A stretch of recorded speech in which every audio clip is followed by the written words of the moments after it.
Halo gengs, Boca. Jadi hari ini kita bakal ngomongin sebuah keyboard yang bisa dibilang custom dari Press Play.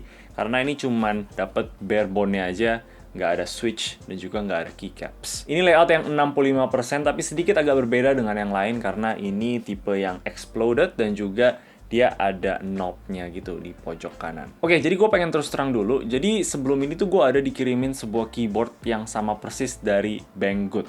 Yang namanya itu Gemekai LK67. Kalau kalian ada nonton gue punya video controller, mungkin kalian ada lihat di b-rollnya. Gue juga ada janji bikin video buat mereka. Bukan video sponsor gimana sih, itu cuman mereka kasih gue keyboard biar bisa dijadiin konten. Abis itu nggak lama si Pressplay keluarin keyboard yang sama dan gue kayak, oke. Ini gimana gue bikin videonya? Jadi gue pikir gue bakal gabungin aja di sini. Yang gue dikirim itu warna hitam dan setahu gue Pressplay ini cuma punya warna biru dan juga yang putih ini jadinya ya kalau kalian pengen yang warna hitam bisa cari di Banggood. Oke, di video kali ini kita bakal coba aja pasang switch dan juga pasang keycaps dan lihat keyboardnya itu seperti apa nanti.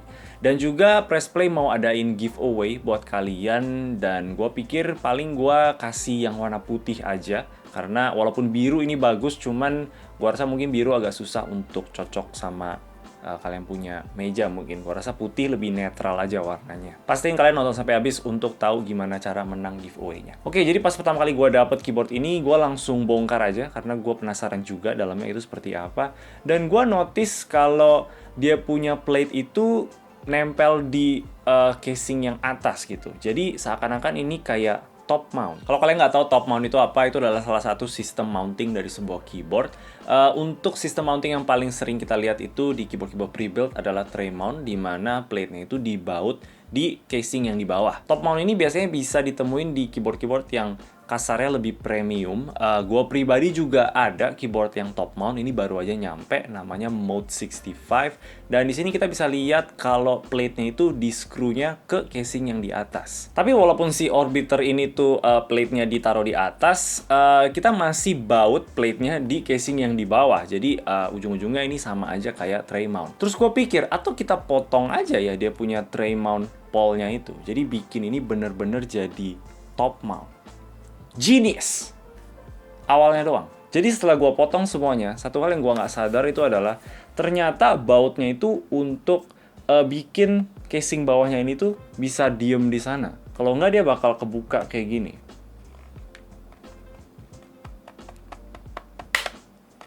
Dan juga pas proses gue buka, ini kan ada cetekan Bluetooth, kabel dan juga dongle gitu. Dia patah, jadi gue nggak bisa cetek-cetek lagi jadinya. Tapi sebenarnya ini keyboardnya masih nempel sih, ini masih bisa, dia nggak bakal copot gitu. Dan apakah ada perbedaan dari segi ketiknya itu karena ini udah top mount? Well, kita bakal bahas aja nanti. Oke, mumpung udah kebuka sekarang keyboardnya, kita bakal bahas aja apa aja isinya di dalam. Di bagian paling bawahnya ada baterai untuk fitur wirelessnya, tapi di sini nggak ada foam. Untuk PCB-nya udah pakai hot swap yang udah universal 5 pin, dia juga north facing. Dan di bagian PCB-nya dan plate-nya itu ada foam. Oke, jadi untuk build kali ini, switch-nya gue bakal pakai Gateron Yellow KS3 yang gue udah loop dengan 205G0. Abis itu untuk keycaps-nya, gue pikir gue bakal pakai keycaps-nya Pressplay yang XDA profile biar nggak ada interfere juga ya dengan north facing PCB yang menurut gue bakal masuk juga sama casing yang warna putih ini. Untuk stabilizer-nya, gue kaget ternyata di sini belum ada loop sama sekali ya. Dan sebenarnya ini nggak apa-apa sih kalau memang kita rencana untuk otak-atik gitu. Tapi untuk orang yang mungkin agak males, ya ini jadi lebih PR aja. Dan setelah gue loop pakai 205 dan juga Permatex, inilah hasil stabilizernya.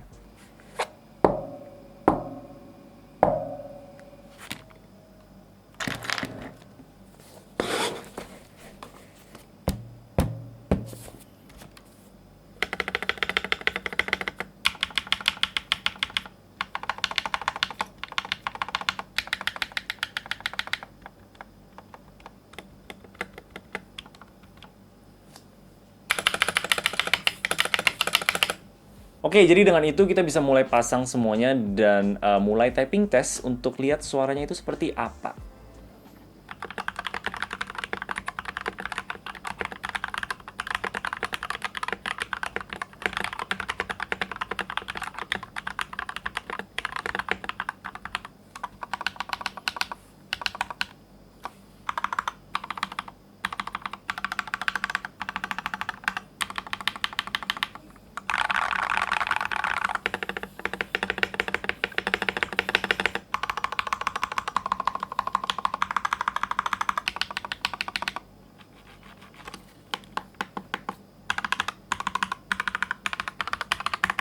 Dan kalau kalian penasaran, ini adalah suara keyboard yang top mount tadi.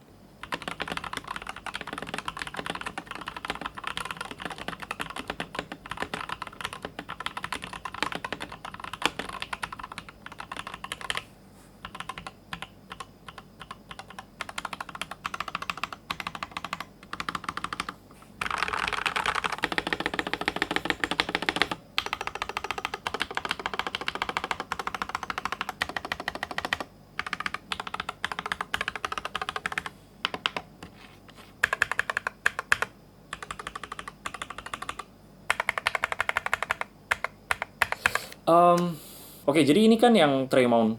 Oke, jadi ini kan yang tray mountnya belum dipotong ya. Ini yang udah. Dan oke, gue bakal stop dulu karena gue jelasinnya itu agak sedikit aneh. Gue belum siapin kata-katanya, jadi gue bakal coba jelasin ulang. Oke, di sini kita bakal belajar sedikit soal IPA. Kalian bisa lihat dari jas lab coat gue yang warna putih ini. Ini bukan jas, ini cuma kemeja putih biasa. Tapi anggap aja jas. Dan gue juga pakai kacamata, jadi kalian tahu gue orang pintar. Jadi dengerin gue. Newton's third law, di mana ada action, di situ ada reaction. Contoh yang sangat gampang, kalau kita tembak pistol, peluru yang terbang itu adalah actionnya. Dan reaction yang kita dapat itu adalah recoil. Kecuali pistol barunya Apex itu nggak ada recoil sama sekali. Anyway, sama juga dengan keyboard. Kalau kita lagi ketik-ketik, itu adalah action yang kita kasih. Dan reactionnya itu balik lagi tipe plate-nya dan juga mounting system keyboardnya itu seperti apa. Yang bakal memberikan kita feeling ketik yang empuk atau keras. Tray mount karena plate-nya itu dibaut di bawah casingnya, itu akan memberikan reaction yang keras. Kalau top mount atau gasket mount gitu, itu bisa memberikan reaction yang lebih empuk kasarnya. Nah, kalau di keyboard ini, gue nggak tahu sih ini yang gue rasa-rasain doang atau memang beneran ada ya. Tapi kayaknya ada sedikit perbedaan. Dimana rasanya dia punya reaction itu nggak sekeras tray mount, tapi tetap keras sih. Gue nggak bilang ini jadi lebih empuk. Tapi gue juga nggak pasti, karena ini eksperimen yang agak sedikit bodoh ya, bisa dibilang. Dan juga gue tetap nggak rekomen untuk orang-orang cobain, karena satu, ini jadi kebuka-buka kayak gini. Terus, apa lagi ya? Oh, ini dia punya switch, bisa patah lagi in the process. Dan ya, kita juga nggak dapetin hasil yang signifikan. Jadi, konklusinya, atau thesis bukan? Apa sih yang kayak kalau kita punya eksperimen? Konklusinya, kita stay di tray mount aja gitu. Itu aja sih dari gua, Profesor Ocha yang jenius. Sekarang balik lagi ke Ocha yang tolol tadi.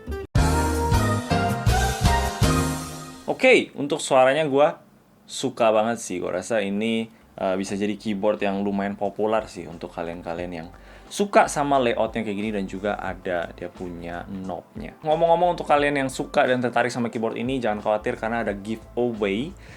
Yang warna putih sih gua rasa ya, tapi ini gua lagi eksperimen sama yang biru dengan keycaps ini dan cocok banget lah warnanya. Jadi kalian bakal dapetin keyboardnya dan juga switchnya Gateron Yellow KS3 tadi yang gue punya, dan juga keycapsnya, jadi lengkap semuanya. Untuk keycapsnya gue bakal kasih yang XDA profile ini karena menurut gue ini lebih memberikan tapping feel yang lebih enak aja karena nggak ada interference dengan cherry profile. Ya, itu aja sih. Kalian follow aja sosmednya Pressplay, gue bakal kasih link mereka di bawah semuanya karena mereka yang nge-provide keyboard ini. Dan follow juga gue, subscribe dan juga like video ini. Nggak perlu komen, tapi gue juga bakal upload foto di Instagram gue untuk detailnya lagi, kayak pengumuman pemenang kapan dan lain-lain gitu. Jadi ya, follow juga gue di Instagram @ochaxt. Good luck untuk kalian yang ikutan, dan semoga kalian seneng sama keyboardnya. Oke, itu aja dari gue. Kalau kalian suka sama video ini, boleh kasih like dan juga subscribe. Thank you yang nonton. Bye-bye.